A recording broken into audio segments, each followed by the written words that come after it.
The list manager of the Adelaide Footy Club is Justin Reid. Reedy, thanks so much for your time. Boys, thanks for having me.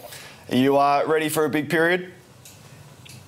Yeah, the period seems to start earlier and earlier, guys. So there's obviously conversations that are happening throughout the year, and obviously it all starts next Monday. Well, let's talk about the big one that's on the table. Mitch McGovern wants to go to Carlton. How have the discussions been progressing with the Blues? Oh, look, we've had mature discussions with Carlton. Obviously, they've got some other things that are playing out at the moment as well. So I think, obviously, those conversations will ramp up a bit once the actual trade period starts next week itself. Do you think back to what they said to you in regards to Bryce Gibbs? Now, I read it, when a player is in contract for 2 years, you have to pay overs. They're difficult to get out of clubs and they're important to the clubs they belong to. That was Stephen Silvani from Carlton in 2017. It's come back to haunt them a little bit, that quote. Oh, look, I think that statement's pretty consistent with all clubs.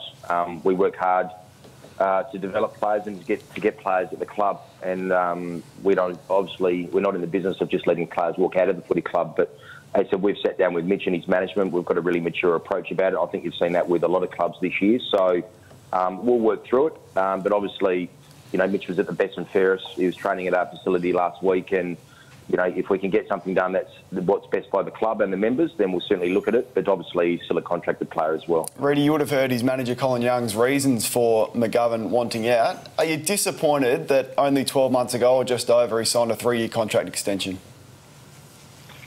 Oh, look, I've got a really good relationship with Mitch. So, yeah, obviously, we're really disappointed when players had that conversation and are looking to leave, certainly within 12 months. But obviously, he's got his reasons, and he's expressed them. And look, at the end of the day, I think I've been around long enough. Nothing surprises me these days. So I think you just have to have an open mind. And look, we really rate Mitch as a key position player that can play both ends. And we actually think he's only just starting to get to where he needs to get to. His brother, I think, at the age of 23 is really when he took off his career. So we've kind of lined up with each other, and he's got a lot of upside for the next 8 to 10 years. Justin, I sit back and I think, what's his worth? He's a highly talented player. We've seen him do some special things on the footy field, but his body's let him down over his time at the Adelaide Crows. Are you clear in your own mind already exactly what you think it'll take to get him to Carlton in regards to what you'll demand from them?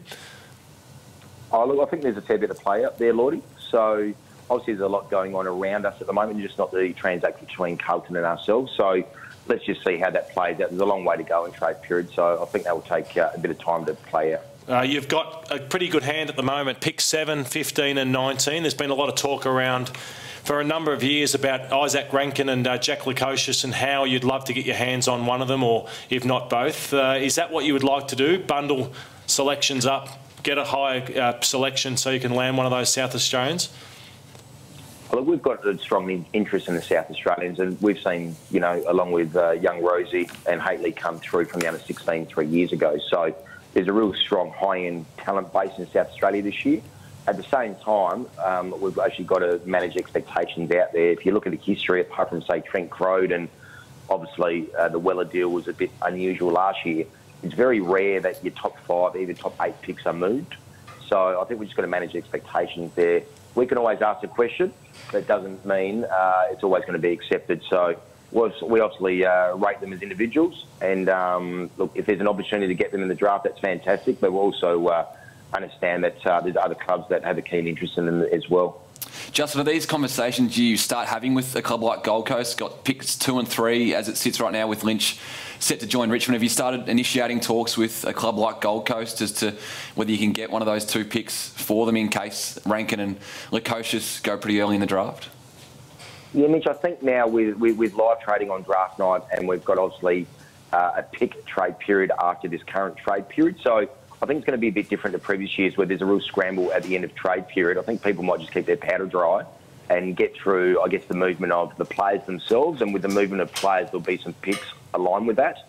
But once the dust is settled and the player movement stopped, I think then clubs will then just take a bit of a deep breath and then look at where they're positioned in the draft and what they can and can't do. So look, it's something to look at, but it's, really between now and right up into the draft night itself, things can change. You've been linked to Braden Preuss as a backup for Sam Jacobs. It looks like he's more likely to stay and play at the Demons in Victoria. Do you go elsewhere now for another ruckman? Sam Jacobs has closer to the end than the beginning now, and his body has had some troubles at times. Are you looking for another ruckman and maybe to bring in a bit more support for Sam? Yeah, look, Sauce has carried the load for quite a few years. I think what a lot of people didn't see is because of Riley O'Brien's shoulder injury last year, they didn't see him at the next level, and we're really buoyant on what Rob can bring to the table to support Sauce. So we've actually already got that, we think, on our list. Obviously, we're always trying to improve it because, Sauce is getting closer to the end than the start. So that's something we need to look at, whether it's in the short and medium term. But at the moment, we feel like we've got 2 ruckmen, and we've also got Paul Hunter sitting there that is also improving as well. So we've got some depth there, but obviously, once Sauce hangs up the boots, it's obviously something we need to address. Justin, a bit of talk about Brad Crouch. Can you categorically rule out trading Brad? Yeah, I can. Blair Hartley and I had a laugh about that one because Blair rang myself and said, "Do you think we've got any more money, Reedy? We're just about to land Tom Lynch." So, no, mate. That's I'm not sure where that started, but that's this time of year. Obviously, things get thrown around, but no, Brad's doing his rehab at the moment, and I spoke to him the other week as well, just to let him know that's certainly not anything that's come from either ourselves or Richmond. You spoke to Blair Hartley, who plays your role at Richmond. So Eddie Betts is getting towards the later stages of his career. He lost Charlie Cameron last year. Stengle's a name that has bobbed up for Adelaide. Some interest there? Yeah, there is, Cam. Blair and I have had some good conversations already. So young Tyson's the South Australian who probably lacked a bit of opportunity over the last few years, given the strength of Richmond's list and they're small. So he's really keen to get home. So Blair and I will work through that through the trade period. But young Tyson will add a bit of speed and goal sense for us. With obviously Eddie getting a little bit older, and it's great to have a South Australian that wants to come home and be part of the Adelaide Football Club. So he's indicated that Adelaide's his club of choice. That's right, that's correct. Well played. What is the other areas of weakness, or if that's the right word, or what have you identified that is perhaps the missing link on your list? It's always a work in progress, Kane. Look, we've probably identified a bit of speed through the forward line. Obviously, with Stengle would have identified that. We're always looking to add to our midfield, but I mean, over the last 12 months, I think there's been 18 players that are re-signed, so the real focus us is reinvesting in our own list. And I guess through opportunity last year, obviously through some injuries, we've seen the likes of Gallucci and Murphy and Doudet and Miller step up. So we still think there's some real upside. Once you get Brodie Smith back and Brad Crouch, there's some real depth on the list. So, look, we think we're pretty balanced across all lines, but we're always looking to improve. Can I ask you about Shane McAdam, a player who's been very good at SANFL level, and obviously with the new rules coming in for Carlton and the Gold Coast Suns, where they can obviously get one of those players and either keep them or offload them to a club to help get some extra draft choices in. Do you have an interest in McAdam at all? Look, obviously, Lordy, those rules came out from the Commission for Gold Coast and Carlton about a week ago.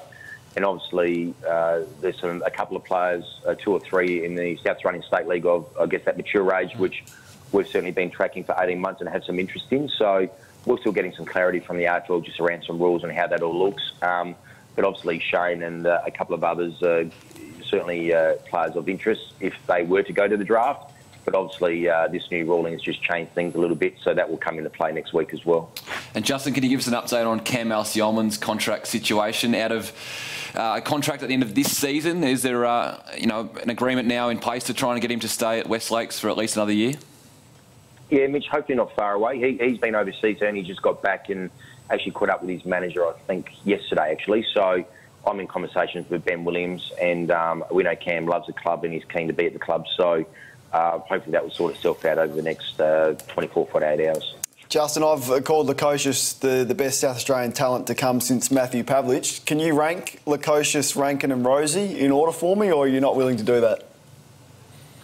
Well, I had Kane Corns 1 and Chad Corns 2, so I'm not sure if that would be fair, Kane. Well, you got that one wrong. Reedy, good luck. It's going to probably go down to the wire with Carlton, you would think, but good luck for the trade period and hope it goes well. All right, boys. Speak soon. Justin Reid, the list manager from the Adelaide Footy Club.